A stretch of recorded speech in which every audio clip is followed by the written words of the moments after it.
ஒரு பசுமை நிறைந்த காட்டில் மயில் ராஜா என்ற மயில் வாழ்ந்தான். அவனின் வால் இறகுகள் வானவில் போல ஒளிரும். காலையிலே பசுமையான புல்லின் மேல் பனித்துளி மின்னும் போது மயில் ராஜா ஏரிக்கரையில் ஆடி எல்லோருக்கும் தனது அழகை காட்டுவான்.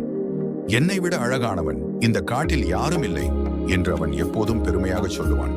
ஒரு நாள் சந்திரன் என்ற புத்திசாலி நரி அங்கு வந்து, அழகு நல்லதுதான், ஆனால் ஆபத்தில் இருக்கும்போது உன் அழகு உன்னை காப்பாற்றுமா என்று கேட்டான்.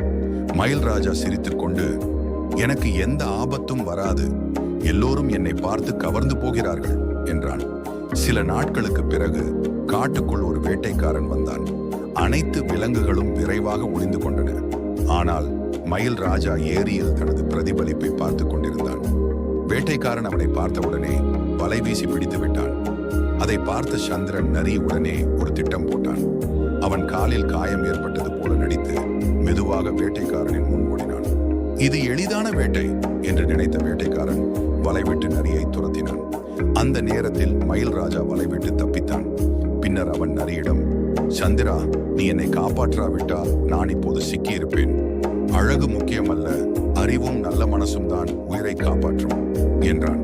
பாடம்: அழகு ஒரு நாள் மறைந்து போகும், ஆனால் அறிவும் நல்ல மனமும் என்றென்றும் உன்னை காப்பாற்றும்.